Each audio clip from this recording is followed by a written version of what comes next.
Doctor Y A health knowledge চ্যানেলে আপনাদের সকলকে স্বাগত। এটি একটি স্বাস্থ্য বিষয়ক চ্যানেল। এই চ্যানেলে প্রতিদিনের মতো আজকেও একটি মেডিসিন নিয়ে আলোচনা করা হবে, অর্থাৎ একটি মেডিসিনের ব্যবহার নিয়ে আলোচনা করা হবে। তাহলে এই মেডিসিনটির নাম হচ্ছে এমটি সিরাপ। এই এমটি সিরাপ কোন কোন রোগে ব্যবহার করা হয়ে থাকে তা নিয়ে আজকের এই আলোচনা। এই এমটি সিরাপ সবচাইতে যে রোগে বেশি ব্যবহার করা হয়ে থাকে তার নাম হচ্ছে কোষ্ঠকাঠিন্য। তাহলে এই কোষ্ঠকাঠিন্য রোগ এর কারণগুলি কী এবং এর লক্ষণগুলি কী তা দেখে নেওয়া যাক।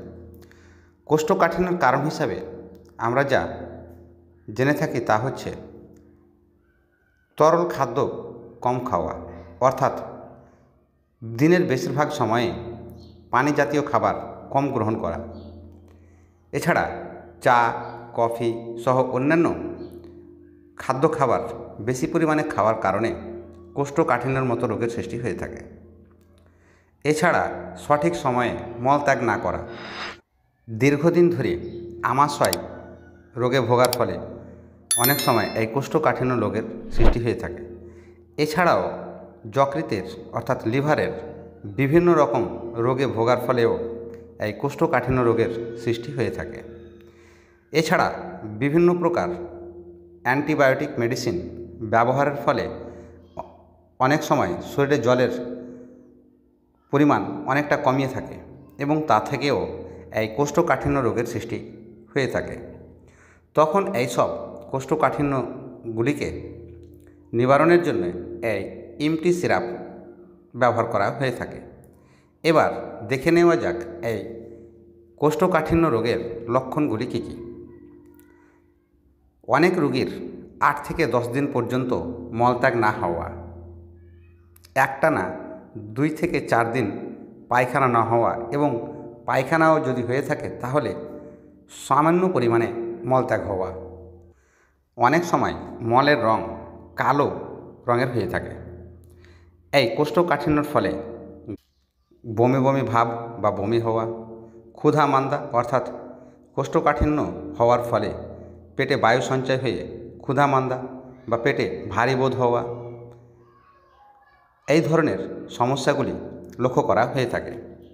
পায়খানা যদিও হয়ে থাকে তাহলে মল গুটলে গুটলে আকারের হয়ে থাকা, অর্থাৎ পায়খানা করতে কষ্টকর হওয়া। এই কোষ্ঠকাঠিন্যর ফলে অনেক সময় মলদ্বারে ফেটে গিয়ে রক্তপাত হতে পারে বা মলদ্বার অনেক সময় কেটে গিয়ে থাকে।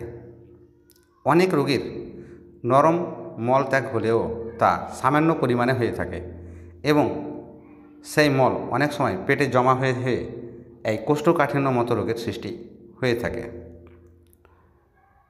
এছাড়া রক্তচাপ বৃদ্ধি, এই কোষ্ঠকাঠিন্যর ফলে রক্তচাপ বৃদ্ধি হতে পারে, মেজাজ খিটখিটে হতে পারে এবং তার সাথে জিহ্বার রং অনেকটা সাদা টাইপের হয়ে থাকে।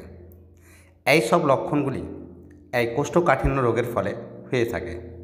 তখন এই কোষ্ঠকাঠিন্য নিবারণের জন্যে এই এমটি সিরাপ ব্যবহার করা হয়ে থাকে। এছাড়া যে কোনো প্রকার কোষ্ঠকাঠিন্য হোক না কেন, অর্থাৎ যে কোনো রোগেই এই কোষ্ঠকাঠিন্য রোগ হয়ে থাকুক না কেন, এই এমটি সিরাপ ব্যবহারের ফলে ভালো ফল প্রদান করে থাকে। এই ছিল কোষ্ঠকাঠিন্য রোগে এমটি সিরাপের ব্যবহার। এই ওষুধ রাত্রে বয়স্কদের অর্থাৎ প্রাপ্ত বয়স্কদের 10 থেকে 15 ml পর্যন্ত ব্যবহার করা হয়ে থাকে। ভিডিওটি ভালো লাগলে অবশ্যই চ্যানেলটিকে লাইক, শেয়ার, কমেন্টের সাথে সাথে সাবস্ক্রাইব করে পাশে থাকা বেল আইকনটিকে প্রেস করে নিতে ভুলবেন না। ধন্যবাদ।